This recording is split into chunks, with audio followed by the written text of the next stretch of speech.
تو آپ کی خدمت میں عرض کر رہے تھے کہ نماز میں کچھ پڑھنا واجب ہے، فرض ہے، اگر فرض ترک ہوگا تو نماز نہیں ہوگی۔ یہ دو چیزیں ہیں، ایک تکبیر تحریمہ اور دوسرا کم از کم ایک آیت کا پڑھنا۔ چنانچہ اگر کوئی تکبیر تحریمہ ہی نہ لگائے، بس یہ خالی ہاتھ اٹھا کے باندھ لے، نماز ہی نہیں ہوگی۔ اسی طرح اگر اس نے قرات کی ہی نہیں بالکل کسی بھی رکعت میں، یعنی ایک رکعت میں بھی اگر پوری قرات نہیں کی، چھوڑ دی ہے، تو پھر وہ فرض ترک ہو گیا، نماز ہی نہیں ہوگی۔ پھر واجب کا درجہ آتا ہے۔ واجب میں کچھ چیزیں آپ کو بتائیں کہ الحمد شریف کا پورا پڑھنا، پوری الحمد شریف کا پڑھنا واجب، اس کے ساتھ ایک سورت یا 3 چھوٹی آیتیں یا ایک بڑی آیت جو 3 چھوٹی آیتوں کے برابر ہو، ان کا پڑھنا واجب ہے۔ چنانچہ کسی نے اگر الحمد شریف اس سے چھٹ گئی یا سورت ملانا بھول گیا تو ترک واجب ہو گیا۔ اسی طریقے سے دعائے قنوت کے لیے تکبیر لگانا واجب، خود دعائے قنوت واجب، پھر التحیات پڑھنا واجب ہے، پھر عیدین کی 6 زائد تکبیرات یہ سب واجب ہوتی ہیں۔ اس طرح عید کی دوسری رکعت میں رکوع میں جانے کے لیے جو تکبیر لگاتے ہیں وہ بھی واجب ہوتی ہے۔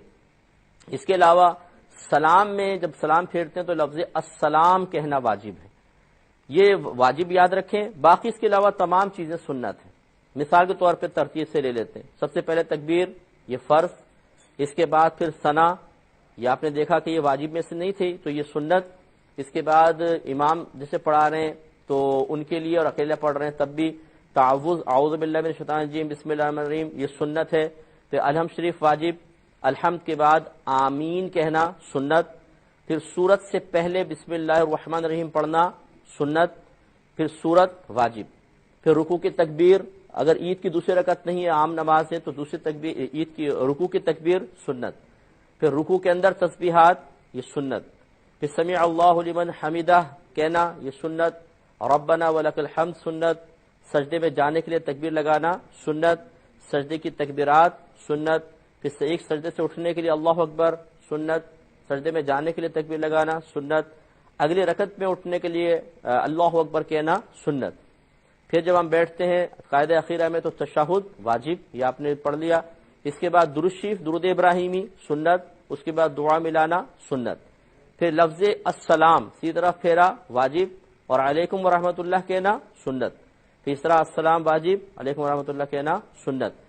تو اب اصول یاد رکھیے گا کہ فرض ترک ہوگا، نماز نہیں ہوگی۔ یہ جو جتنے واجبات ذکر کیے ہیں پڑھنے کے اعتبار سے، ان میں سے کچھ ترک ہوتے ہیں تو سجدہ سہو کرنا پڑتا ہے، کچھ ترک ہو جائیں تو سجدہ سہو نہیں ہے بلکہ نماز ہی لوٹانی پڑے گی۔